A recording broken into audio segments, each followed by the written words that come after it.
Maayong adlaw mga kananay, mga langga, simpleng buhay. Narito kami sa bukid ulit, kukuha kami ng langka na hinog at saka gulayin. Mga kananay, masarap mamasyal dito sa bukid. Pero may nagkita ko gayon sa bukid, nakakalibang bala mga kananay. Masakrap dito na ang baye, maakyat dito talaga ako oh.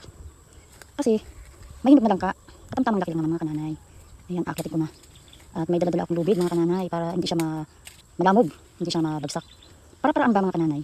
May dala akong lukbutan. Yan talaga nanay, yan talaga ang aking mga kananay. Binibit-bit ko pag ako ay napunta ng bukid. Kahit anong ilagay mo dyan, hindi masisira. Ayan ang aking manugang. Ako nagpatulong. Yung langka na yan ay sobrang hinog na. Overripe na mga kananay. Kukuha rin ako ng gulay yung langka. 2 peraso. Yung malaki na lang kunin ko mga kananay para marami-rami din pag naluto. Yan, binagsak na nga. Nabagsak ng isa. Ito pang isa mga kananay. Ayan, binagsak na rin. Ayan na. Lag-lag.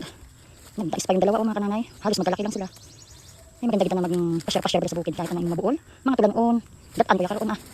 May wet ng niyog dyan makita ko ay aking itong kukunin na at babayaran ko na lamang sa may-ari ito. Pero yung langka mga kananay, binayaran ko na yan. Yan, maliit na langkang hinog. Sarap. Mga kananay yan, kumuha kang daw. Masarap itong langka na papakinang ba. Pero yung iba mga kananay, ginagawa itong minatamis. O kaya sa bilo-bilo. Lang din kahit pero panawa o. Abo.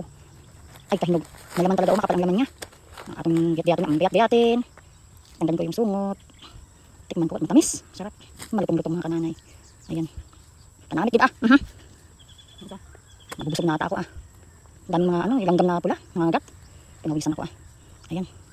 Tamis bala. Ang iba ay butang sa bilo-bilo. Naga, maluto ang bilo-bilo. Ayan, tingnan ko pa. Masarap Mga kananay, mga langga, maraming salamat sa inyo sa inyong pagsubaybay sa akin mga vlog. Nakakatuwa na nakikita ko na maraming naging heart, maraming nagpapalo, maraming nag-share ng aking mga vlog. Salamat sa inyo mga pagsubaybay mga kananay. Ayan ang aking malugang sarap siyang kumain. Wow. Yan pa yung isa kong anak, yung pakita. Masarap daw. Talaga naman, dayo-dayo pa kami dito sa puno. May puno. Pero paalam naman kami mga kananay. At ang gusto may pakyawin kong lahat, ang mga gulayin, sabi ko, tingnan ko muna, magsurvey muna. At yan, kain pa, sarap.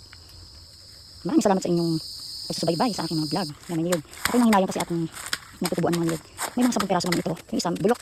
Pero marami rin itong dapat na makuha kasi magulang naman siya. Yan, bukakan rin ako. Yan. Pag sanay, wala yung pagbalat ng niyog. Pag sanay ka sa trabaho, ganyan. O diba, mga kananay? Simple lang ang buhay. Ang stress. Enjoy. Ayan. Bilang-bilang ko na yan mga kananay. Ayan, mga 10 naman. Isa kasi sira. Bulok. Ayan, lagay ko na sa e-bike ko. E-bike lang yung aking service. Para pang mamasyal ba. Salamat sa inyo. Namig-amoy pa. Bulok na ani. Ambot man. Bulok na. Ambot man. Ayan. Ayan, bulok na yung mga kananay. Ayan, mabaho na.